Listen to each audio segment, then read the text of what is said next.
Trivial Pursuit is what we're talking about today. Listen, over the years, we've been married for 37 years. Mm-hmm. I've heard so many things. Right.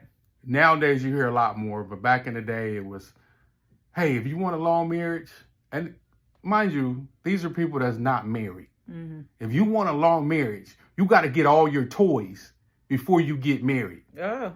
Mind you, I'm looking at these people like they're crazy, but I didn't say very much. It was their take on marriage. Nowadays, we're talking about, who do you save?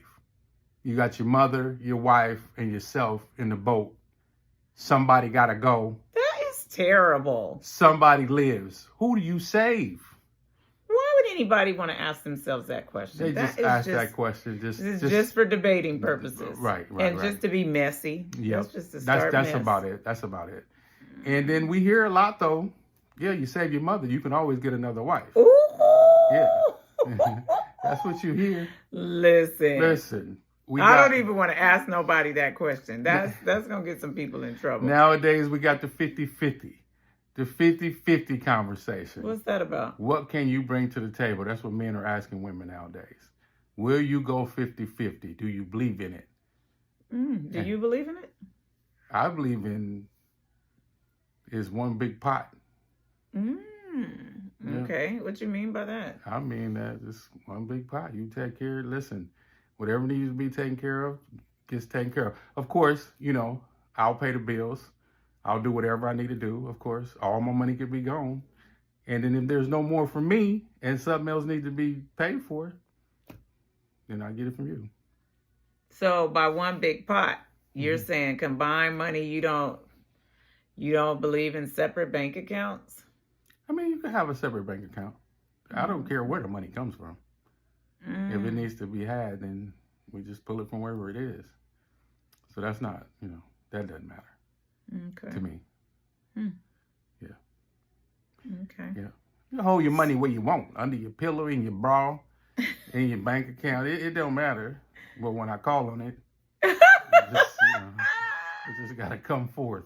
But anyway, listen. And then we got the kids. Who come first? I hear so many men and women, but so many men that I talk about how the kids this and the kids that, and the kids need this and the kids got to have that, and I got to take.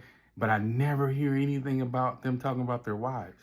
So you're saying they say the kids come before their wife? Not necessarily, but they put their kids before their wives. Yes, often. Yes. Wow. You always hear what the kids need and not what the wife needs. Always. I always hear that. Okay. It's all about the kids. It's all about the kids. It's all about the kids. We got to take care of these kids. Of course you do.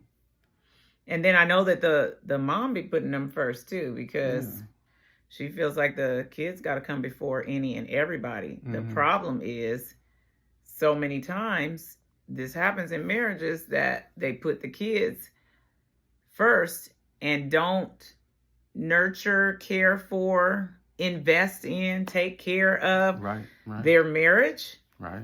At all. It happens all the time. At all. And the kids are well taken care of. And the marriage is falling apart. Right. And so what happens after the kids get grown? You just looking at each other crazy. Or you fighting, get a divorce. Fussing, get a End up in divorce because now the kids are grown and gone. And you ain't got nothing. You don't know what the hell to do because you don't have that buffer. Yeah, because after they've done it for a while, the kids, they do kind of become a buffer. Because now I'm more familiar with my kids than I am with my spouse because I haven't taken any time to invest in that. And we have to remove that buffer while they're young, while they're teenagers, while they're young adults.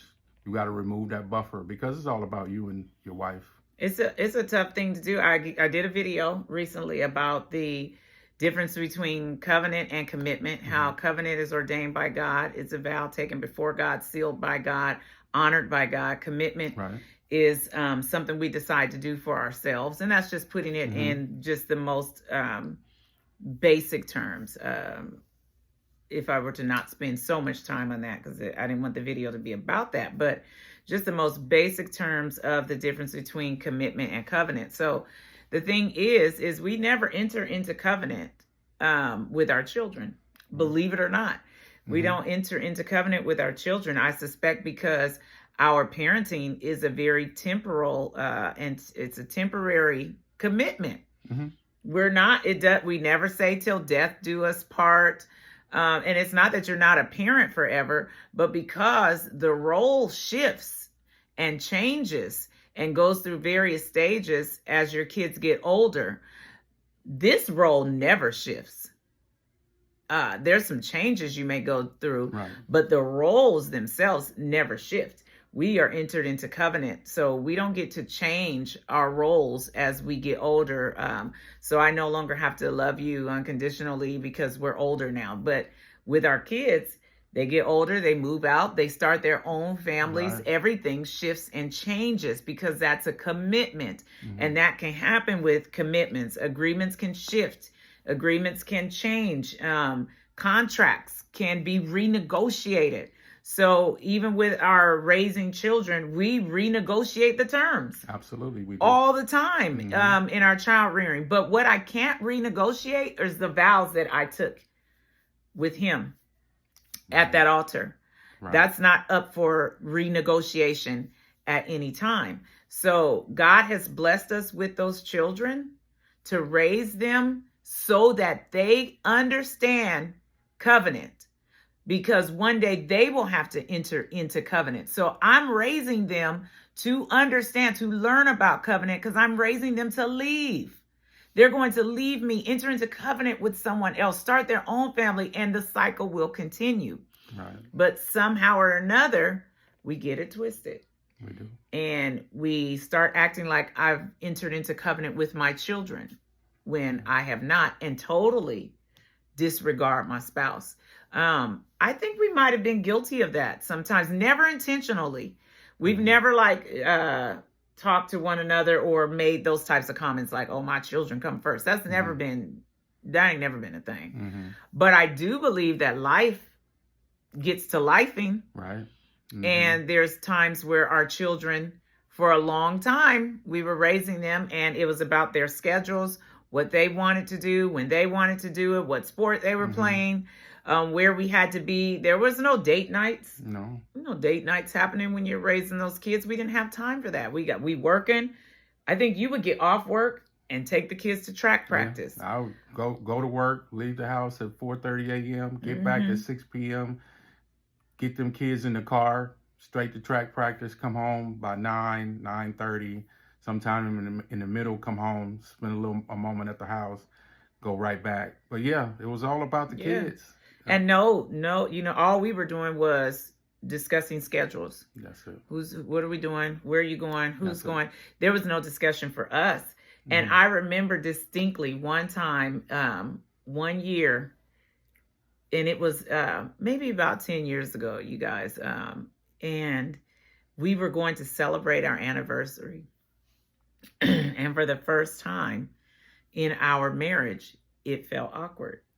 We had gotten so far and grown so far apart that we sat to celebrate our anniversary and have dinner, and it was just he and I, and there were no buffers there. The kids weren't there. Right. And we were like, this feels weird. Yeah, it just felt so weird and awkward because we had allowed.